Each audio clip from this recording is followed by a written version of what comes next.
Vamos ahora a hablar de un cardenal de la Iglesia, Jean-Marie Lustiger, que se escribe Lustiger, ¿no?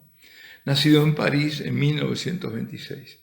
Familia judía, originaria de Polonia, establecida en Francia después de la Primera Guerra Mundial. Él relata en su libro La elección de Dios los recuerdos de su infancia y de su juventud hasta su conversión al catolicismo. Cuenta Lustiger la desesperación de sus padres cuando quiso hacerse católico y los esfuerzos que hicieron para desanimarlo de esta decisión que tomó junto con su hermana. Había comenzado hacía tiempo a leer a escondidas el Evangelio y algunos libros cristianos. También influyeron en su decisión algunos amigos católicos. Él cuenta así el momento clave. Entré un día en la Catedral de Orleans. Era un día que hoy sé que era Jueves Santo. Me detuve en el crucero sur, donde brillaban un amontonamiento ordenado de flores y luces. Permanecí un buen rato absorto.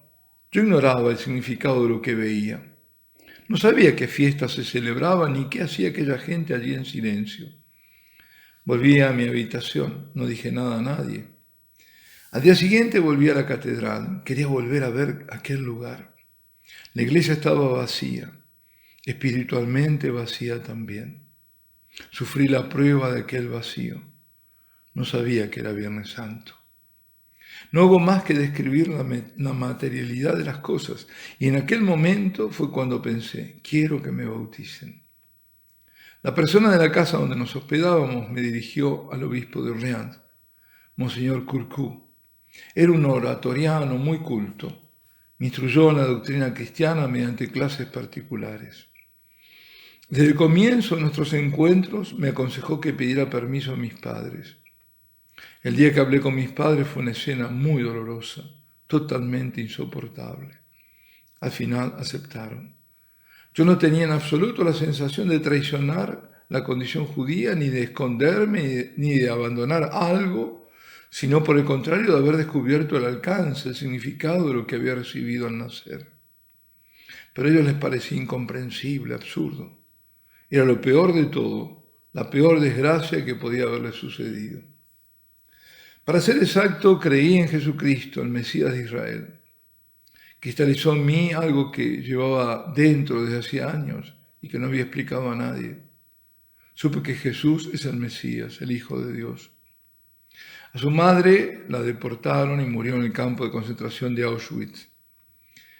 Él empezó a ir a misa todos los días y en 1946, a los 20 años, ingresa en el seminario, porque quiere ser sacerdote.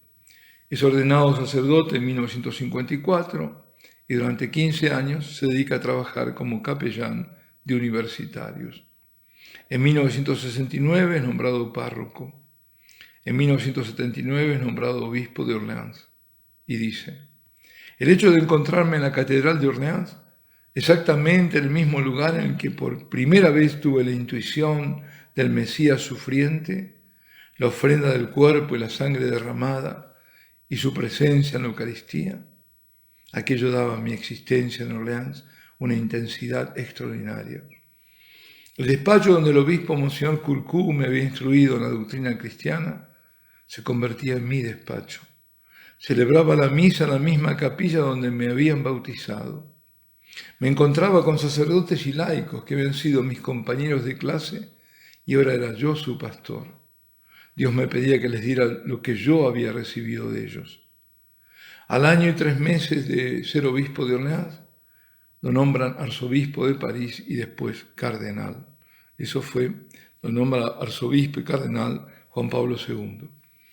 El 3 de julio de 1988 celebró en la Catedral de Notre Dame la misa tridentina, el Vetus Ordo, por vez primera desde 1969.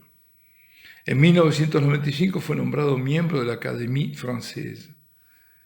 Jean-Marie Lustiger, un hombre de gran cultura que vivió en la propia carne la muerte de su madre en Auschwitz por ser judía, que empezó a conocer al Mesías cuando la iglesia recordaba al siervo sufriente en su pasión, que le había sido dado el nombre de Aarón, pero ya católico él había elegido como nombres los del discípulo amado del Señor y el de su madre, Jean-Marie, Juan María. Falleció el 5 de agosto, día de Nuestra Señora de las Nieves, de la dedicación de la Basílica Santa María Maggiore, por ser el del milagro de la nieve en Roma, para indicar el sitio donde debía erigirse la basílica dedicada a la Virgen, y, según varias revelaciones privadas, día del nacimiento de María Santísima. Fue en el año 2008, con casi 81 años. Alabado sea Jesucristo, y la bendición de Dios Todopoderoso, Padre, Hijo y Espíritu Santo, descienda sobre vosotros y permanezca para siempre.